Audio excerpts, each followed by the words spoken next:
A British mother is currently serving a 2.5-year jail sentence in the UK over a supposedly racist tweet. That is not exactly a man bites dog story. We have known for years now that the UK regularly tramples the speech rights of its citizens and prioritizes foreigners over its own citizens. What is newsworthy about this particular case is that President Trump and his team are telling the UK's Liberal Prime Minister to knock it off or else. I'm Michael Knowles. This is the Michael Knowles Show.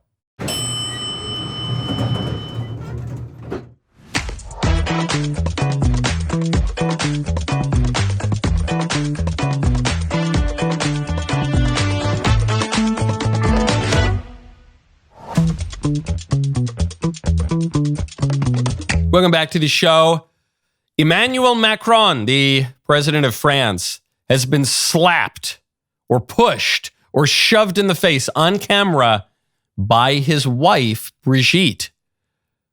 Now, there have been many questions about Brigitte in recent months, and I actually think this provides some evidence that goes toward answering them. First, though, I want to tell you about Armra. You have to go to tryarmra.com/Knowles. Do you ever wonder what gives elite athletes, business moguls, cigar salesmen, and high performers their edge? Many are turning to Armra colostrum. This remarkable superfood is nature's original whole food supplement containing over 400 bioactive nutrients that work at the cellular level. Armra helps build lean muscle, speeds up recovery time, and enhances overall performance without relying on artificial stimulants or synthetic ingredients. Armra colostrum optimizes your body's systems for peak performance and sustained energy. Research has demonstrated that colostrum does more than just strengthen performance. It enhances your body's ability to absorb essential nutrients, supports the development of lean muscle mass, and improves endurance. At the same time, it works at the cellular level to accelerate repair and regeneration, helping you bounce back faster after intense physical exertion. Mr. Davies, how long have you told me about the wonders of colostrum? A very long time. I'm not going to pretend I'm a decathlete here, but Mr. Davies actually is a decathlete, okay? And what has worked out great for him can work out great for you. So I've worked out a special offer for our listeners. Receive 15% off your first order. Go to tryarmor.com/Knowles or enter Knowles to get 15% off your first order. TRYARMRA.com/Knowles. This story out of the UK is insane. A woman is in jail for 31 months, for 2.5 years, more than 2.5 years, for sending a supposedly racist tweet. Now, what's the context of this tweet? The context is the Southport killings. Do you remember that? It was a little while ago. A 17-year-old boy of Rwandan descent murdered a bunch of little British girls and seriously injured many more with a knife. And then this woman, Lucy Connolly, tweets out, "Mass deportation now.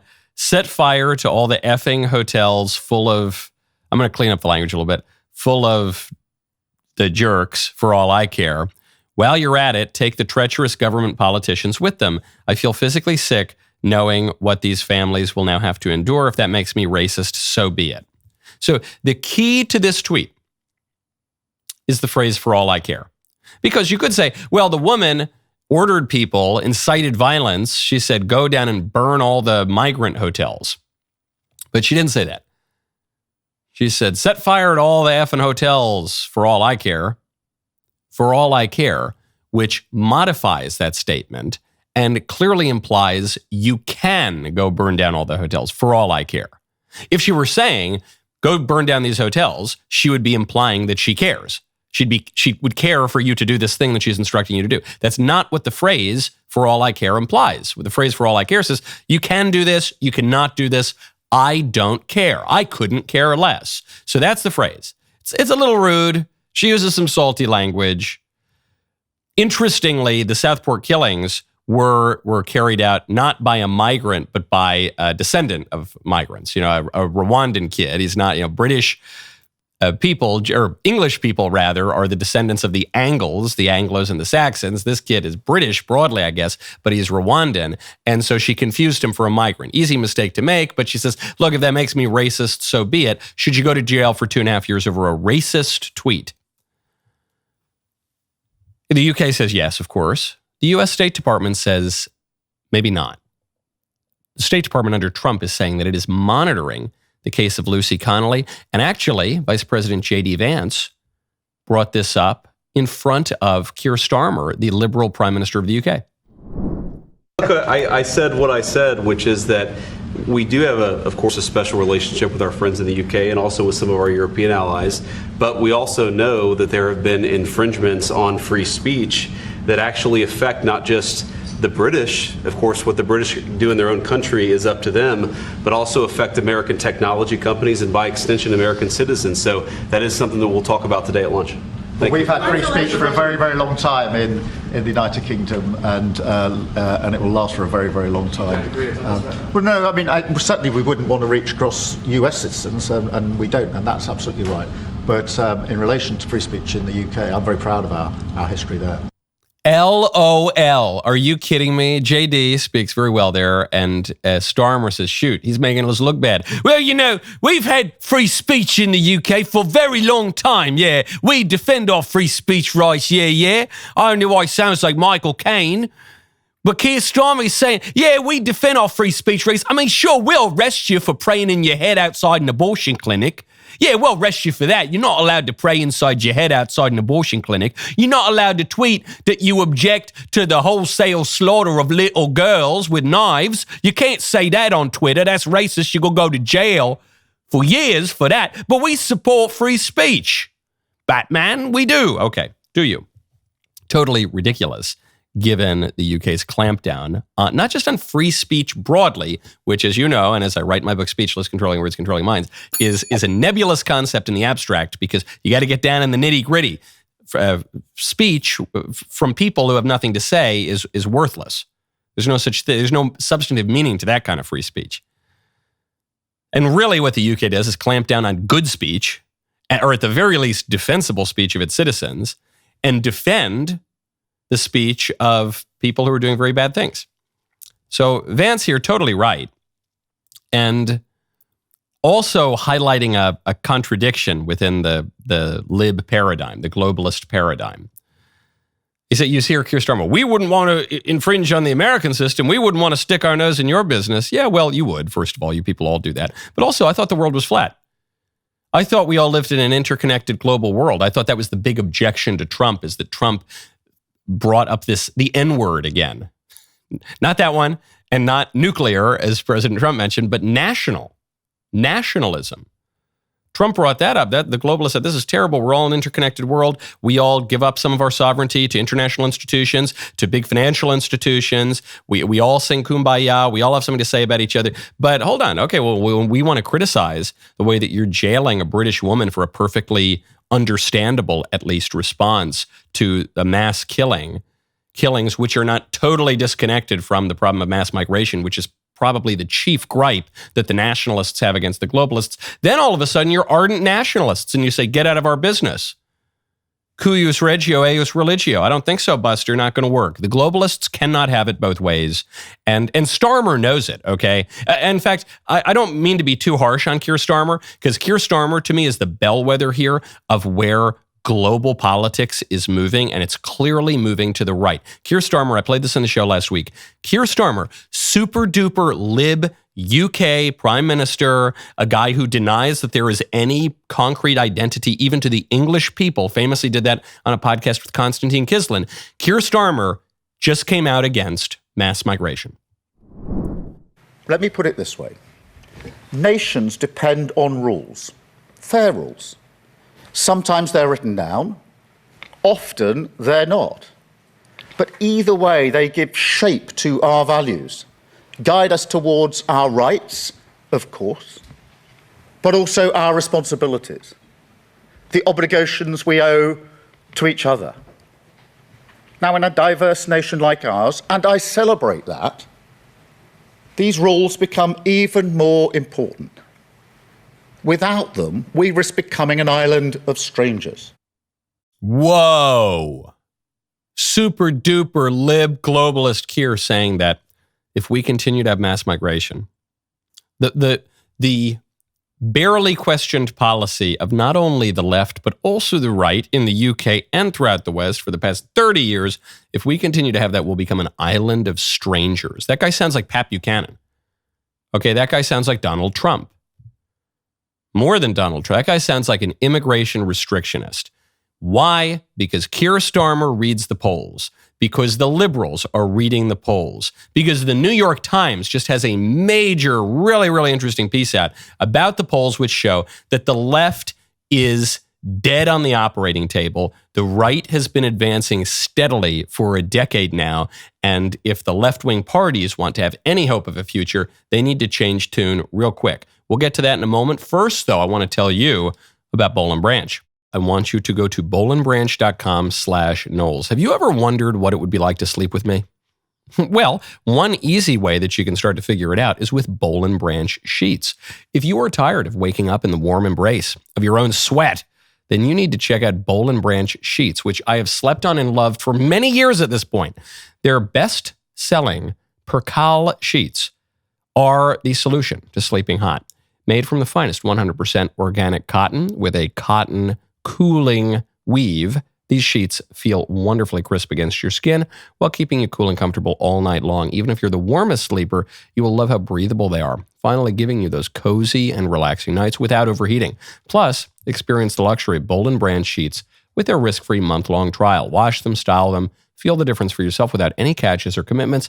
If these sheets don't deliver your best night's sleep, simply return them for a complete refund, no questions asked. I love it. I've loved Boll & Branch for upwards of 10 years now, okay? Feel the difference an extraordinary night's sleep can make with Boll & Branch. Get 15% off plus free shipping on your first set of sheets at bowlandbranch.com/Knowles. That is Boll & Branch, BOLLAND, branch.com/Knowles to save 15%. Exclusion supplies. See site for details. It's rare that I say there's a piece you have to read in the New York Times. This is it. This is from Shane Goldmacher, national political correspondent in the New York Times. He says, one of the clearest ways to see how Trump has transformed the political landscape is to look at what we're calling triple trending counties, those that have steadily marched in each party's direction in the Trump era. The results are stark. And there's just one little graph, one little infographic that shows it all. These are counties that started to move in either direction for the Republicans or the Democrats in 2016, then kept going in that direction in 2020, then kept going in that direction in 2024. Even though we say Trump won in 16, we say Trump lost in 20, we say Trump won in 2024, these counties kept moving in the direction of the Republicans and alternatively in the direction of the Democrats. You look at the chart, it's all red. For geographically about 60% of the country, it's moving red.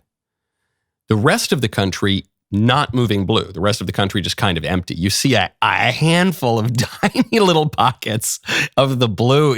But if you were to overlay that with the red, the whole country just about is moving Republican, and not just for one election cycle, for 3 successive election cycles, including one in the middle in which Trump supposedly lost. Here are the takeaways.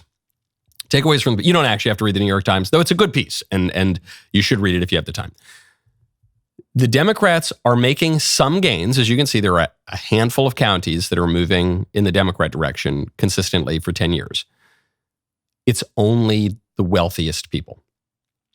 Democrats, I'm just quoting directly from the piece, Democrats are gaining ground in a small sliver of the best educated enclaves. We'll get to what best educated means in a moment. All told, Mr. Trump has increased the Republican Party's share of the presidential vote in each election he's been on the ballot in close to half the counties of America. 1,433 counties in all, according to the New York Times. It is a staggering political achievement, especially considering that Mr. Trump was defeated in the second of those 3 races in 2020. I mentioned LOL at the top of the show. Is it possible? I don't know. Am I allowed to? I think I'm allowed to suggest this now on YouTube. Since we have all of these data, including being reported by the New York Times, that the country has moved consistently and decisively to the right from the beginning of the Trump political era all the way through the end. And there are all these counties that continue. 1,433 counties, about half the country, continued to move to the right, even in 2020. Is it possible that maybe the 2020 election wasn't totally on the up and up? I'm not saying anything about voting machines I'm just saying, is it possible that the way to explain Joe Biden's supposed victory in 2020 is it possible that that victory is better explained by the fact that Democrats in the weeks before that election changed all of the election rules and violated state constitutions in some cases and put unsecured ballot drop boxes, in some cases illegally far away from county clerk offices, and in some cases didn't really seem to permit oversight of the ballot counting, and in some cases took days and even longer to count all the ballots? Is it possible that totally changing all the rules of the election to make it less secure in every single way might better explain the Biden victory than just a sudden shift in political winds? Because according to the New York Times, there was no such shift. The country continued to move to the right. Specifically, the country continued to move toward Trump the whole time. Just an idle thought. By contrast, the piece goes on, Democrats have steadily expanded their vote share in those three elections in only 57 of the nation's 3,100 plus counties.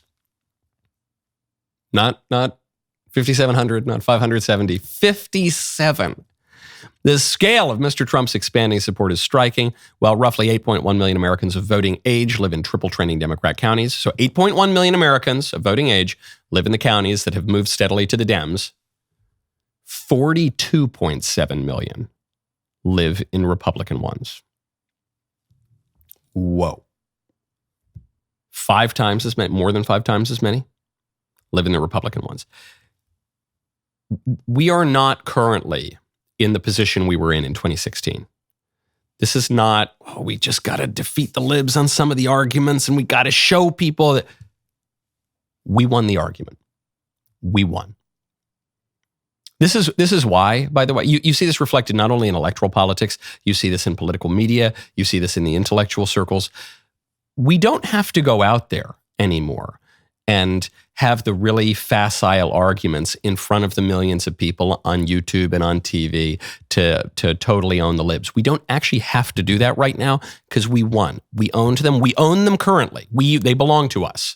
The 13th Amendment has effectively been abolished. We own the libs. They're our property. Now the question is, how do we rebuild? What are we going to do with the popular support that we have won? We won it. The New York Times points out there's this tiny sliver of the country that still trends in the Democrat direction. It is, their words, the party's sparse areas of growth are concentrated almost exclusively in America's wealthiest and most educated pockets. Now, even that is not fair. Because what do you mean most educated?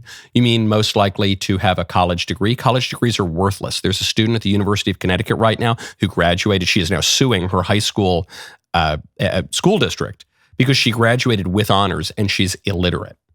She's currently a student at the University of Connecticut, a prominent state school. She is illiterate. She can't read. The university degree in itself means nothing. Harvard students, supposedly among the best universities in the country, Harvard students now have to take remedial math courses. The university, America's oldest university, had to institute a remedial math course because the supposed crème de la crème of American students can't do basic algebra. The university degree in itself means nothing. University education, in principle, is good, and I encourage it. I'm one of the only conservatives who actually does encourage it, but I'm right about that. But in practice, the university education today is meaningless. And certainly the graduate degrees, the master's degree, all these people get master's degrees because they don't know what else to do. PhDs even. PhDs used to be, at least that was a little rigorous. Today, not so clear. It's still an okay indicator that you can at least spell your name, but even that is sus. To me, what this report tells is it's not about the best educated, most brilliant, most widely read Americans. They're the Democrats, and all the unwashed idiot hoi polloi, those are the Republicans. That's not what this means. The crucial factor is not brilliance, but satisfaction with the status quo. If you have graduated from colleges, universities, especially the elite universities, if you have graduate degrees, all this, what that says is you are cool with the status quo, the system in which you are succeeding according to the rules established by our super duper liberal elites. You're making money. The system is working for you. Most people The system is not working for them, at least in their perception. There are more than 8 times as many people saying the system is not working for me as there are people who say the system is great. I'm trending Democrat for 10 years. We won. We won the hearts and minds. Now the question is, what do we do with that? Where do we move these people? And this is a tough question. I was just yesterday reading the Aeneid. I was going back to book 6 of the Aeneid by Virgil. This is the political book, and it crops up. I'm preparing a speech because I'm going to Hungary later this week for CPAC Hungary. So let me go back to book 6 of the Aeneid. There's a great line there that Aeneas is told. Aeneas wants to go down and talk to his dead father. And Aeneas is told, the road down to the underworld is easy. You'll have no problem getting down there. It's a lot harder to get back up. That's where you'll need all the favor of the gods to get back up. It's easy for civilizations to come crumbling down. And it's even relatively easy for people to realize that the civilization has come crumbling down. That's all the normies, all the people in the middle, the ones who have moved to the right in recent years. They're recognizing that. Shoot, man, these liberal policies have really screwed up my country. Yeah, it was bad. Okay. How do you get back up? That's the question. That's where the real debate is right now. Now, speaking of these moral issues, speaking of rebuilding, there's another report out from the AP. We got the New York Times, now we got the Associated Press. Something strange is in the air. The AP admitting that U.S. children of divorce do much worse in life than the kids of married parents, a mommy and a daddy joined together in matrimony forever. U.S. children of divorce have reduced earnings, increased chances of teen pregnancy, and jail. What does that mean? Why are we coming to these conclusions? Now, we'll get to that momentarily. First, though, I want to tell you about Helix. You need to go to helixsleep.com/Knowles. I take my sleep very seriously, especially because I don't get a ton of it. So when I am sleeping, I want to make it count. I've loved Helix for something like 5 years now. My eldest son has a Helix. I just got my middle son a Helix. And my youngest little baby boy, he's going to get a Helix too someday, God willing. What makes Helix different is they don't just sell you a random mattress. We have different mattresses. They match you with the perfect one for your body and sleep style. Whether you're a side sleeper, back sleeper, or somewhere in between, they've got you covered. All you have to do is take their sleep quiz and find your ideal match. When you find the right match, trust me, you will wonder how you ever slept on anything else. For those of you who sleep hot, the temperature regulation is a total game changer, especially as we head into the warmer months, especially for those of us who live in Tennessee. I love my Helix. They got something for everyone. They're going to dial it in right to you. And right now is the perfect time to upgrade your sleep because Helix is offering a fantastic Memorial Day sale. Go to helixsleep.com/Knowles to get 27% off site-wide, plus a free bedding bundle, which includes a sheet set and mattress protector with any Luxe or Elite mattress order. That's helixsleep.com/Knowles for 27% off site-wide, plus a free bedding bundle with any Luxe or Elite mattress order. helixsleep.com/Knowles. Start sleeping better tonight. Folks, should we have nuked Japan? Do the Jews run Hollywood? How many years is too many to be stuck in the friend zone? Find out in the latest episode of Yes or No with our very own Professor Jacob. Do people who spend 10 years in the friend zone deserve to be there? Ouch. This is a brutal question. This is terrible. I need to take a drink before we talk about this. Yeah.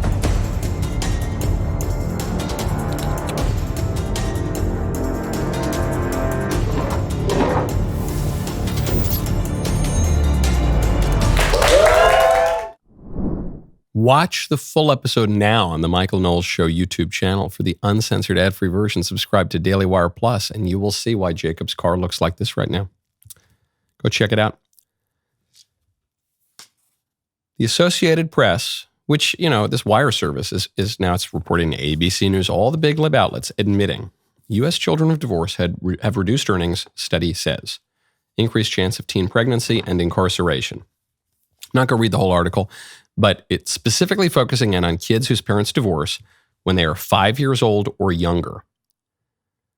They have a statistically significant lower earnings and increased chances of teen pregnancy, doing jail time, and death.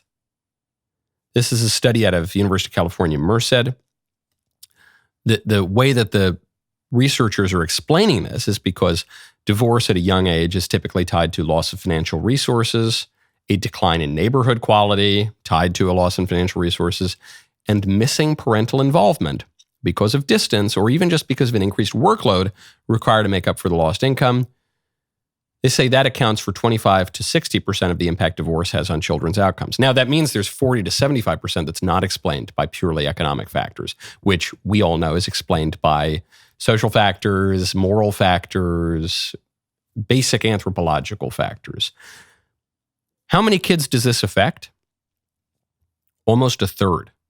Almost a third of American children live through their parents divorcing before they reach adulthood, according to the study. I'm not surprised. I'm a millennial. The millennials were the first real generation to have to live through the divorce of their parents. Zoomers have dealt with the same thing. Gen Alpha, to a lesser degree, is dealing with that. But in part, the slightly lower divorce rate now is just explained by the much lower marriage rate. So fewer people are getting married in the first place. And we've redefined marriage. So there are all these fake kinds of marriages like two fellas and two chicks and all the rest of it. What do we take away from this study? For most of human history, divorce was understood pretty much universally to be bad. In fact, just universally it was bad. Even in places that permitted divorce, divorce was permitted as the consequence of a bad thing. In fact, you hear our Lord when he is explaining in great detail what marriage really means. He says, yes, Moses allowed you to divorce because of the hardness of your hearts, but from the beginning it was not so. Everywhere, not just even in Christian civilization, but everywhere, divorce was understood to be basically bad. Then, starting in the 1960s, in our neck of the woods, peaking in the 1980s and 90s, we convinced ourselves that divorce was good. And we would hear these stupid lines like, oh no, it's actually better for the kids to be raised where the parents aren't fighting all the time. It's really better for the kids for their parents to get divorced because then, their parents will be happy. First of all, the parents won't be happy once they're divorced because there's no such thing as divorce. You still have to deal with the ex-spouse. You're just in a very bad marriage, effectively, which is a Christian insight. But two, it won't be better off for the kids. That's just complete cope. And three, if you're saying, well, the alternative is, either the kids can grow up in a broken home or they can grow up in this home where the parents are yelling at each other all the time and fighting. Hey, how about you just not fight? How about you just not yell at each other all the time? How about you act like civilized people and be normal? You ever think about that? This reminds me of the Chris Rock bit. Chris Rock has this bit where it's a very famous bit, but I probably can't do it on the show. It's where he talks about the difference between black people and ninjas. We'll say ninjas. We had the Kanye West song a couple weeks ago, so we'll say. And he says, one thing I hate about this particular group of people, he goes, is when they say, they say things like, I take care of my kids. I take care. You're supposed to. What do you want, a cookie? You don't get plaudits. You don't get a pat on the head for doing things you're supposed to. Well, it's better to have a broken home than to have parents fighting all the time. Yeah, how about you not fight? How about you be normal and behave? Good grief. So what happened? Everyone, pretty much everywhere, for all of history, understood that divorce is bad. And sometimes it's been tolerated, but it's been understood to be a not ideal thing. Then from the 60s to the 90s, early 2000s, we convinced ourselves that divorce is good. Actually, it's liberating. It should be expanded and liberalized in the law. That divorce, actually, man, what does marriage even mean? Divorce can't really be all that significant if marriage isn't all that significant. Man, it's like whatever. You do you. You follow your bliss, man, blah, blah, blah, whatever. And now we're realizing that actually everyone for all of history until the 1960s was right. And I think that's what we're going through on a lot of issues. I think that's what we're going through on migration. You want to know what people have thought about migration for all of history? Go read Aristotle. Go read Plato. Go read Dante. Go read anyone who basically universally says, yeah, you got to watch out for when you have a bunch of foreigners in your country because it's going to create dissensions and social problems. Then, about the 1960s, we said, no, if you don't support your whole country being invaded by foreigners, even against your will, you're bigoted and bad. And now we're realizing that people of every race are saying, oh, actually, that's not good to have just unfettered entry of foreigners into our country. Something just happened. in the middle to late 20th century. And we all lost our minds for a little bit, call it the age of Aquarius. We all just went a little bit kooky. And now we're realized that the gods of the copybook headings are still there. We're realizing that the things that we always understood to be true are still true. Now, speaking of long-standing traditions and truths, a small point, because of the holiday filming of the show, I was forced to take off for the holiday yesterday, even though I would have forced my whole staff to come in. Vice President J.D. Vance got in some hot water with some people. I think it's a small number of people, because when he flew out to meet the new Pope, first American Pope, he shook the Pope's hand and did not kiss the ring. You can see the picture. Where is it? Do we have the picture? Maybe we don't. Here we are. It's a picture of the Pope shaking hands with J.D. Vance. And many people are going to look at that and say, well, there's nothing all that strange about that, except that J.D. is a Catholic, and Catholics, generally speaking, when they meet the Pope, they're supposed to kiss the ring of the Pope. Now, I knew exactly what was going on the second I saw this, but a handful of people objected. They said, well, this is improper from J.D. He's not prioritizing his faith. There are all sorts of criticisms. Here is the vice president explaining why he shook the Pope's hand. Okay, so I am a Catholic. I believe that he, meaning Pope Leo, is actually the shepherd of 1.4 billion Catholics. And so there are things like bowing before him, kissing the ring, that are signs of respect for a spiritual father, okay? But on the world stage, I'm not there as J.D. Vance, a Catholic parishioner. I'm there as the Vice President of the United States and the leader of the President's delegation to the Pope's inaugural Mass. And so, it was interesting. Some of the protocols about how I respond to the Holy Father were much different than how I might respond to the Holy Father. How you might respond to the Holy Father purely in your capacity as a citizen. So I knew this was his explanation the minute that I saw him shake the hand. Not surprised at all. Some people, even if they did understand that, they're giving JD a lot of grief over this. And I think this is a little bit misplaced, okay? It's as if to say that people are discovering for the first time that there is a tension between the modern world order and Christian civilization. That's basically what they're saying. It's like, hold on, why didn't he kiss the ring? Because he's here as a representative of the United States, a country that historically has not been all that friendly to Catholics and was founded in a kind of an anti-Catholic way, though actually at a deeper level, I think the country was founded on the principles articulated by people like St. Thomas Aquinas, and Alexis de Tocqueville thinks that America will trend Catholic or atheist over time, and there are all sorts of arguments. But I think it was Arthur Schlesinger said, anti-Catholicism is the deepest rooted American prejudice. And so JD is saying, yeah, well, as the Vice President of the United States, I didn't kiss the ring. Because had he kissed the ring, you would have had all this kind of anti-Catholic nonsense in all of the headlines. And so it was a little bit of damned if you do, damned if you don't interaction. But I would just point out here, going all the way back to 1795, we have an oath of allegiance in the United States for people to become naturalized American citizens. The oath of allegiance reads, I hereby declare on oath that I absolutely and entirely renounce and abjure all allegiance and fidelity to any foreign prince, potentate, state, or sovereignty of whom or which I have heretofore been a subject or citizen. One could argue that the oath of allegiance prohibits Catholics from being American citizens. I know this has been resolved in a way that does not prohibit Catholics, but I'm just pointing out the vice president is dealing with political tensions that he is inheriting, and he's doing his best, and I think he's doing a good job of it. Okay? And I think that some people who defend tradition and order and hierarchy and faith and everything, they don't want to take yes for an answer. I think this is true of a lot of conservatives. We sometimes insist upon clutching defeat from the jaws of victory. We have the first ever practicing Catholic American vice president. Take the W, guys. Take the win. That's a good thing.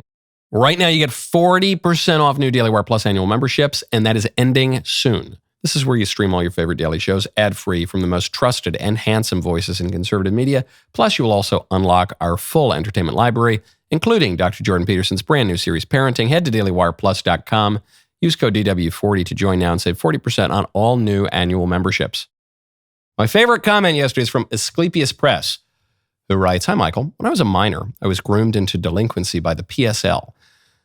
I'm not surprised to hear a member became violent. It is extremely dark. I will confess, when I first read this comment, I thought PSL referred to pumpkin spice latte, and I couldn't. So I was nearly groomed into delinquency by pumpkin spice lattes too. I could have gone broke. They're so delicious. They're so sugary. I might have gotten diabetes. But no, it refers to the Party for Socialism and Liberation, which is the party that the alleged shooter who murdered the Israeli diplomats in D.C., that young couple, one of them was a Christian at least, he was a member of. So yes, there are radical groups that can groom you into delinquency. It's true, and we need to clamp down on those groups. As far as I'm concerned, get me another Joe McCarthy. That's my kind of right wing. But you can be groomed into delinquency by pumpkin spice lattes too. Take my word for it. Don't mess around with that stuff, kids. Speaking of religion, big news story. There is a UFO in Colombia. Did you hear about this? It was getting a zillion views on social media. So here's the UFO. Allegedly. So it's amazing how these UFOs are always caught on really grainy, weird footage. And this one, I don't know about you. I mean, it's very difficult to detect fakes these days because of AI and because of deepfakes. This doesn't look that real to me. But for those just listening, it's a sphere. Just a sphere floating around. Doesn't have any wings or anything. It's just floating. It's in pretty regular patterns. It's not doing any of the weird stuff like the 90-degree turns or anything like that we hear about from the Tic Tacs and some of the testimony from Air Force pilots. But that's it. Just floating around. Looks super duper fake to me. I'm trying to look and see if there's Bigfoot cropping out of the bushes behind it. And then we get a picture of the UFO. And the picture looks like the fakest thing I've ever seen in my whole life. It looks like a soccer ball with some weird Sumerian text on it and looks like it was chiseled by a butter knife at home. I mean, it just looks ridiculous. And comes out of Colombia. There are a lot of hoaxes of this sort in Latin America.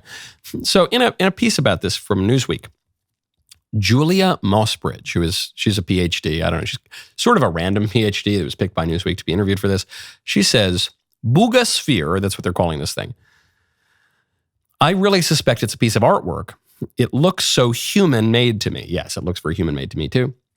It says, I think that governments need to think more about the psychosocial positive aspects of these kind of mysteries because self-transcendence is often ignored as a motivating factor in people's behavior. When people start focusing on something that's bigger than us, it really powerfully changes behavior for the better. And then final point, it seems to me we could use the mystery and the humility that UAP produce. UAP is the new term for UFOs. They changed it because UFOs sound kooky because they are, so they had to change it to unidentified aerial phenomena, but it's the same kooky thing. Produce in people who see and experience them. We could use that as a way to bring countries together that are currently not together. So this tells me the whole thing is just extremely fake. And what her good insight tells me is that all the UFO stuff, all the ET stuff is just fake religion. And it's fake religion made by people who view religion as fake and therefore don't know what religion is. They think that religion is just a helpful social tool to bring people together and get them to cooperate. It's not real. Look, here, where's my fedora? Where's my Reddit account? Religion's not real, okay? God doesn't exist. But it's a helpful tool to convince idiots to do what we want and to cooperate, not kill each other. So we're going to kind of encourage it, but we know we're really smart. We have fedoras and we have Reddit accounts. We know that religion's not real. No, that's not real religion. So then if you're going to create a fake religion, that's the attitude that you're going to have going in, and your fake religion's not going to work either. As I have said for many years now, aliens are angels and demons for libs. We're seeing all sorts of replacement religions. AI is becoming a kind of god for libs and for secularists. But it's just fake. Because real religion, by the way, real religion can get people to behave in a good way because of morality and because of our accountability to God and because of divine grace. But it doesn't necessarily get us all to be kumbaya. I'm a Catholic. Catholic means universal. I believe in the universal church with jurisdiction over the whole earth, the head of which is the representative of Christ himself. Okay, I believe in that. But that's different from liberal globalism. Christianity is not just about an artificial peace. Christianity also comes with a sword and divides mother from son, and divides brother from sister, and because of the truth. Christianity does bring peace and does bring unity around the truth, not around some artifice, not around some social construct, some merely social construct, as the libs would have religion. It's got to be around the truth or it's nothing. So you'll see people say, well, look, we used to have a religious society and things went better. Now we don't have a religious society and people are losing their minds. So we need some of the mystery and humility that UAP produce in people.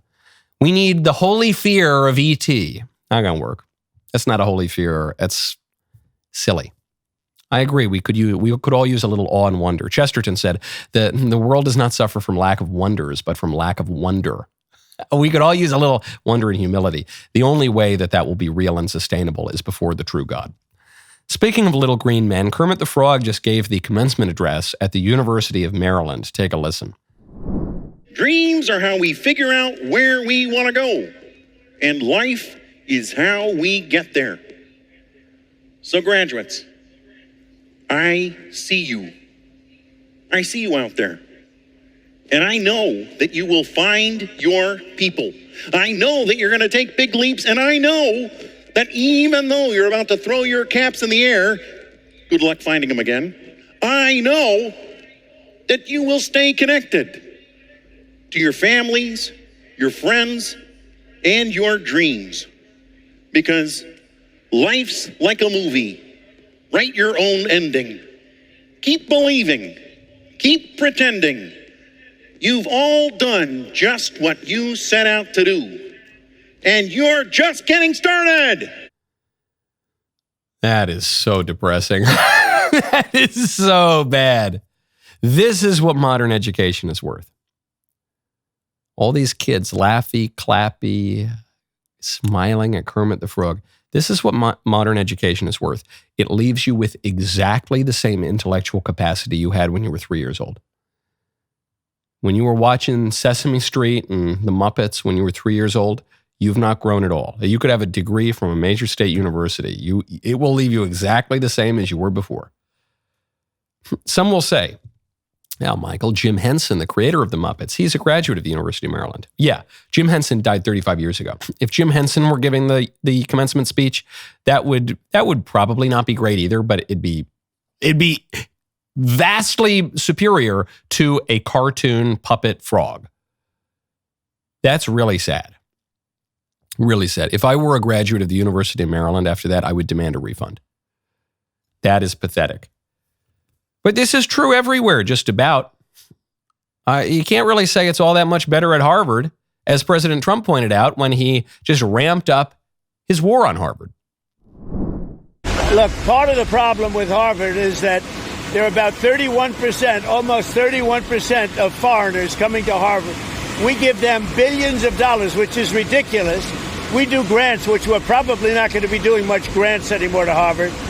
But they're 31%, but they refuse to tell us who the people are. We want to know who the people. Now, a lot of the foreign students we wouldn't have a problem with. I'm not going to have a problem with foreign students, but it shouldn't be 31%. It's too much because we have Americans that want to go there and to other places, and they can't go there because you have 31% foreign. Now, no foreign government contributes money to Harvard. We do.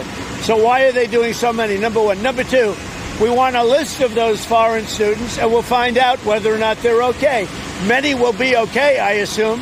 And I assume with Harvard, many will be bad. And then the other thing is they're very anti-Semitic. Everybody knows they're anti-Semitic, and that's got to stop immediately. Do you see what Trump is doing? I think you probably do. But for those who haven't quite figured it out yet, Trump is demanding that the Democrats defend Harvard. Trump is really, really good at this. Trump is very good at getting his enemies to defend the indefensible. So Trump will go out and make his enemies defend paper straws. He had the EO about paper straws. Everyone hates paper straws. Everyone in this country hates paper straws. He goes out, he says, we're banning paper straws. He makes the Democrats defend paper straws. All the trans stuff, that's what that was about. Everyone knows a fella shouldn't be in the girls' bathroom and locker room. Trump goes out, he makes the Democrats defend that. Now he's making them defend Harvard. Democrats have a problem identified by the New York Times, which is that they only appeal to wealthy people from elite institutions, and most Americans view them as totally out of touch and uncaring about their problems. So what does Trump do? He puts the Democrats in a spot where they have to defend Harvard, the icon of out of touch, elite, rich, coastal, and he's going to make them defend that. And he's going to sprinkle on a little defense of anti-Semites in there. Says, okay, hey, Democrats, here's what we're going to do for the midterms. We're going to have you defend Harvard University. We're going to have you defend 31% foreigners coming to this country and being subsidized by Americans, most of whom don't even go to college, or don't even graduate from college. And we're going to have you defend anti-Semites. How's that sound? And you know what the Democrats are going to do? Because they can't win for losing? They're going to say, it sounds great, Donald. We love Harvard. Great. The guy's a genius. Okay. Just briefly before we go. Emmanuel Macron. We're speaking of foreigners anyway. I have to get to Emmanuel Macron, president of France, caught on camera getting slapped, pushed, shoved, scratched by his wife on an airplane. Take a look.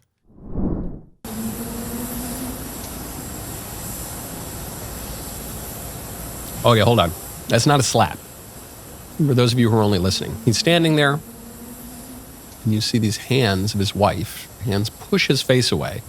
And then Macron's pushed back a little bit. He looks out. He sees the door is open on the airplane, and he sees cameras there. And then he does a little like, whoop, smile, wave. Now he starts walking down first in front of his wife. They're not holding hands. They're not arm in arm. What's going on? The French government has said this was just a playful little shove. And that happens. You know, at least I'll do that. I'll get out of here. Get out of here, man. Come on. What are you doing? But was it? Play it again. Play it again. I need to see it again. It doesn't look like he's expecting the show. It doesn't look like they're all guffawing and smacking their knee and they're having a little... No, I don't know. It doesn't seem all that playful to me. I mean, it looks really bad because he's so shocked when he sees the cameras. However, my big takeaway, and I haven't seen anyone have this analysis, even though it's obviously the correct one, is that this is the strongest evidence yet that Brigitte Macron is in fact a woman. Notice that was not a manly slap. Not even in the way that gay guys slap. It wasn't like that. It was a womanly shove. I know there have been some questions about the First Lady of France, so we're not getting into those here. We're not. I don't know. I've never really been persuaded by that. But listen, if you are wondering, look, there's something weird with the marriage. She's like a zillion years older than him and was preying on him when he was a teenage boy and her student. But regardless, we're gonna put that aside for a second. To me, this is some evidence. Whatever weird dynamic in their weird French marriage, this is the French, let's not forget, not known exactly for their sexual propriety and orderliness. Whatever you think about that looked like the shove of a woman to me, okay? Nihil obstat, that's my take. Today's Tee Tuesday. The rest of the show continues now. You do not want to miss it. Become a member. Use code Knowles, KNWLES at checkout for 2 months free on all annual plans.